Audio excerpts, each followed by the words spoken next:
Hey guys, Brandon. You can see we got some dry leaves on the ground out here at the park. Not a rainy, damp autumn so far, so the leaves are just falling off and being crunchy brown. Pretty ugly. I'm gonna sneeze. Oh, excuse me. So this video, wanted to talk about the crazy Ayrton Senna realization that I had about a year and a half ago, 2 years ago, somewhere in there, and how it happened like right after I had this like really powerful dream where I was really like getting nasty about General Motors and just different things, and with the ediff cars and all the lying puppet kind of people, like all the Justin horsepower obsessed, those kind of people who want to say that I'm lying about things when I'm not. But long story short, I had this dream, and it wasn't really about ediffs. It was me talking to Ayrton Senna up in the grandstands of just some racetrack where the cars were going from right to left instead of left to right. You know, every race in America I've ever gone to, I always sit up in the, grandstands, and cars are going left to right, not right to left. But the cars were going right to left at this place. There was this white building with a black set of, what do you call it, windows. And it was like a couple stories tall with like different dark areas, but I remember vividly the black windows on the ground floor. And so Ayrton Senna was just sitting up in the bleachers above me, below me. He had his elbows like this, and he was like looking back at me, and I was sitting up behind him. And it was a very realistic dream, like extremely realistic. Like when I woke up, I didn't even know where I was. I felt like something had happened, like I got into a car accident and was like waking up from, because like the dream seemed so real. But anyway, in this dream, he was basically his calm self and trying to explain to me politely as possible that the ediff debate with General Motors, I need to just explain it politely to the public because it's a very difficult concept for people to understand.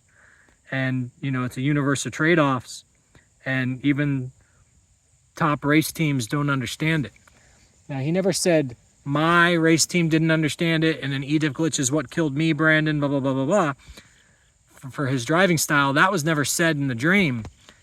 So I wake up from this dream and I'm like, wow, man, it really feels like I've freaking met Ayrton Senna. And obviously, there's two choices on the table. One, there's higher powers and other intelligence that live on after we're gone. That's one option. And maybe I met Ayrton Senna. Second option is we live in a universe where our brain neurons can come up with these pretty fantastical dreams. And so I wake up from this dream, and I didn't know. I just was so mind blown. It like took me a long time to get back to the reality that I was in. Like, what year is it? Where am I? What's going on? I mean, this dream was like I was on a completely like different like life, and I was just thought it was cool to meet Ayrton Senna. And I was trying to play it cool because it was just kind of like a happenstance situation where we were nearby each other up in the stands. And so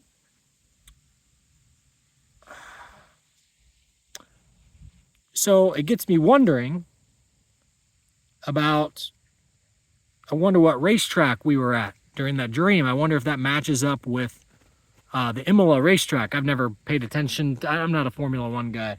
I'm mechanically a Formula One guy. I like to see how they work and stuff, but I don't really watch the races.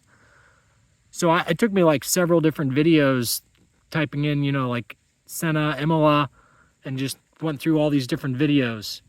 And finally I found the video where it showed the, start-finish line where Ayrton was driving past it, and there was that white building on the right side, which was the building that was caddy corner across the track a little bit to the left of where he and I were sitting.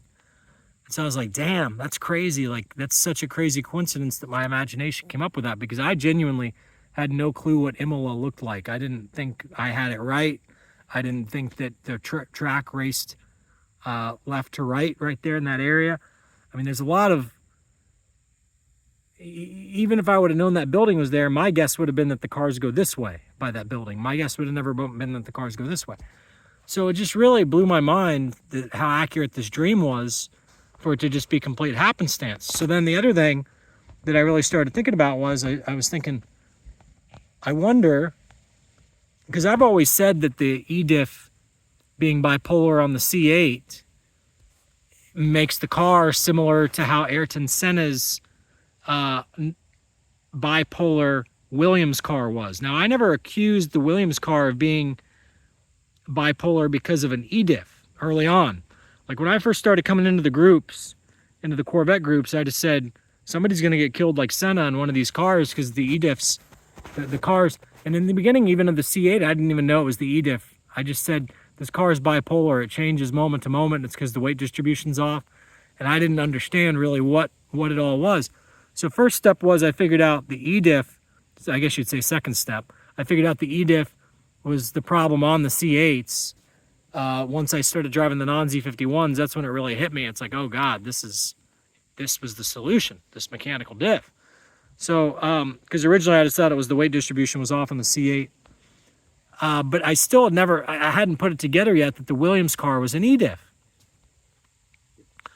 And that the McLaren was a mechanical diff. And to put this into perspective, if you type in the McLaren MP44 and try to find mechanical diff MP44, you're not going to find anything, in my opinion, on the internet about it, because I searched heavily about it after the stream. So there was this documentary that had just launched, which I'll put the link in the description on this. There was this documentary that had just launched with like Neil Trundle or Matt Trundle, I forget all their names, and just all the different, the three top engineers, three of the top engineers, mechanics on Ayrton Senna's McLaren cars. And so I watched this first I watched like a documentary that was like 45 minutes long.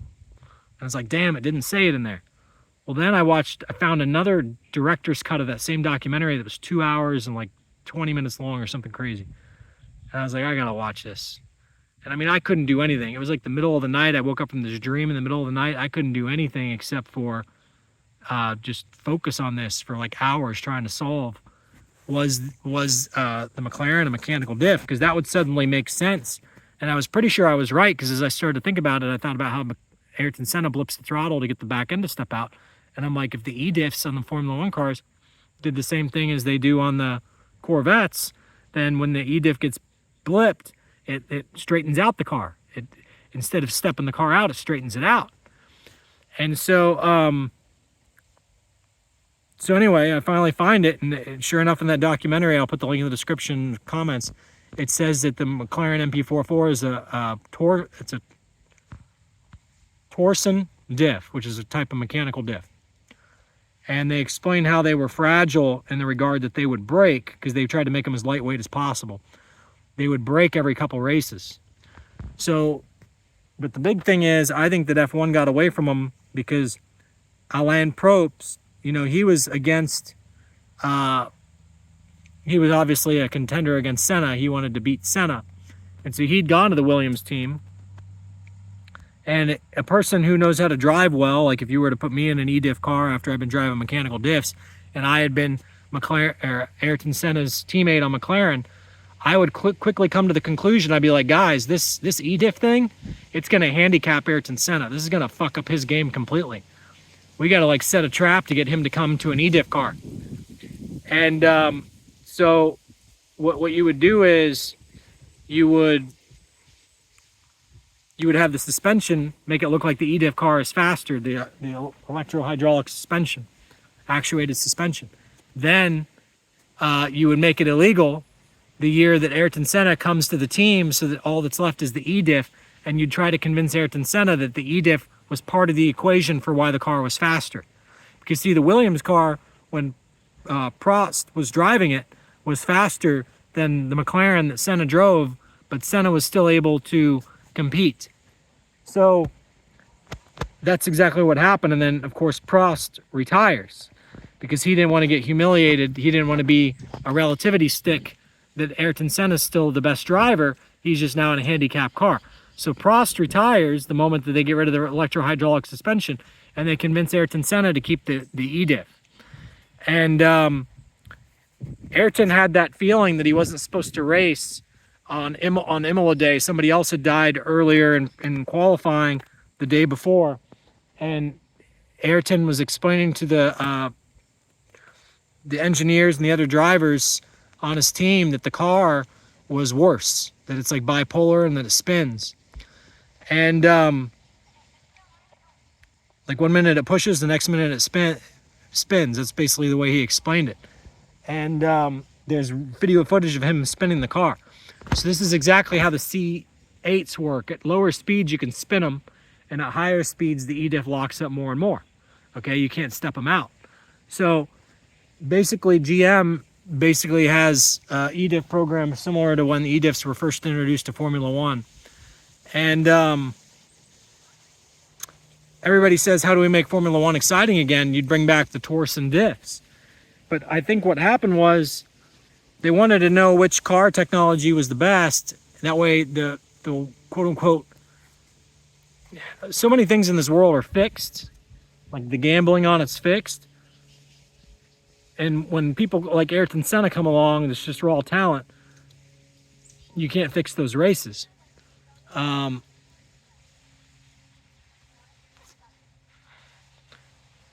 Anyway,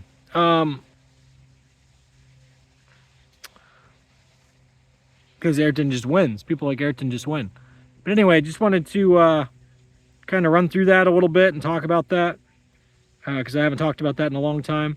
But literally nobody taught me that the reason why Ayrton Senna wrecked is because of an ediff.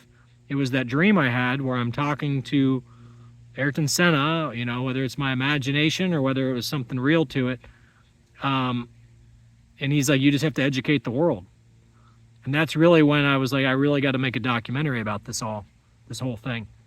But it's just crazy how things continue to unfold. You know, I had General Motors. I'm not going to get into it right now.